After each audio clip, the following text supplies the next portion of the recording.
Hi, my name is Borja. I'm the lead designer on Plants vs. Zombies 2. I'm Adrienne. I'm a producer on Plants vs. Zombies 2, and we're really excited today to be announcing, coming soon, Dark Ages Part 1. At E3, we're going to be demoing Dark Ages Part 1 to the press, and we really wanted to give you the E3 press experience. So let's get started. Let's start out by talking about the map. Our artists have really outdone themselves by reimagining the medieval theme with the nighttime background. As we scroll over, you can see some of the prizes you can get, and Gargantuar at night 10. Let's jump right into a new level.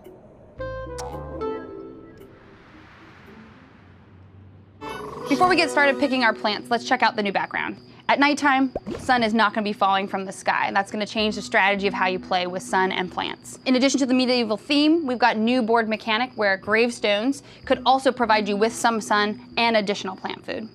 So you can see on the right the new zombies that we have for Dark Ages Part 1. I'm going to pick some of the old favorites like Pea Shooter, Gravebuster, and scroll down to these brand new plants that we have for Dark Ages Part 1. And let's roll. So the first plant that I want to show you is the Sunshroom. It's actually cheaper than the Sunflower on the Twin Sunflower, and it goes through 3 stages of growth.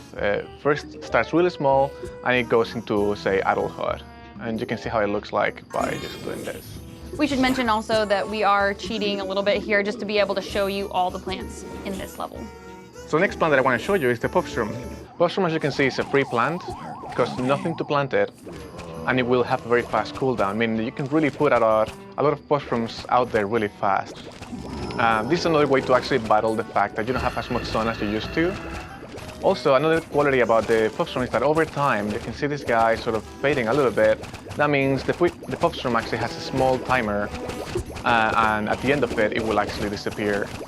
But however, you can do this, and you can see how a single plant food actually activates plant food on every Puffshroom that is currently on the screen. And not only that, but it also resets the timer on every Puffshroom so that they can keep on the screen for longer. The Fumeshroom is imagine the Pea Shooter of Dark Ages. It's one of your basic plants, actually costs some sun to plant, but it does have more damage than the Puffshroom. So for tougher zombies, you're going to have some of these guys on the screen to help you out. As you can see, some of the brand new zombies have started to come out. We've got a new peasant zombie, Buckethead, Conehead, and a new imp that you've seen so far. So as you can see now, all of my Sunshrooms are actually fully grown. This means they're actually giving me pieces of sun that are worth 75 pieces of sun. And you'll see next time that one of them pops one, they're huge, like that one. As you can see, my Puffshrooms are also fading very quickly. And there you go. If you don't actually plant food anymore, they will eventually disappear.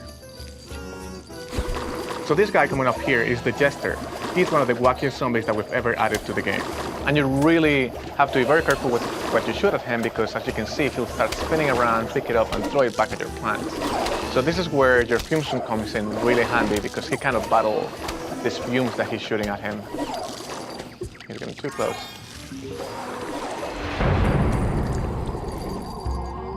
So you can see some more of them. And what happens if I do this? He will actually shoot every projectile back at my plants. So again, Fumeshroom is your main counter for the Jester.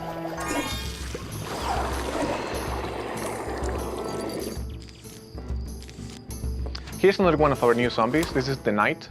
He's actually not very special other than he can really take a lot of damage. So he's just gonna keep walking forward. You're gonna have to throw a lot of things at this guy to make him stop. And he's one of the biggest threats in Dark Ages because he's really hard to stop. We're just gonna use some plant food, push him back, and defeat him. And this brings me to Sunbeam. Sunbeam is a plant that will help you actually produce more sun, unlike any other way that you've ever done before. By having the zombie actually eat that Sunbeam, you turn him into some sort of sun source that every time you damage will give you some sun, which is really helpful for your more expensive plants. So I like to use the Sunbeam on zombies that are really tough. You can see how much sun I get out of this. My favorite plant probably from this update is the Hypnoshroom. If you remember from the original game, whenever you plant a Hypnoshroom and it's consumed by a zombie, it will make the zombie turn around and actually attack the zombies on that lane, which is really helpful when you're actually at a pinch and need some extra help from the zombies. But that's not all.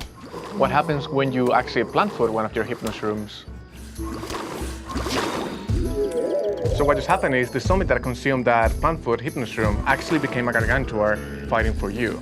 And that is pretty cool because any zombie setting on his way are just gonna get smashed down and destroyed. We hope you enjoyed our demo of Dark Ages Part 1 and the E3 Press experience. Thank you so much for watching. We really appreciate it. Bye.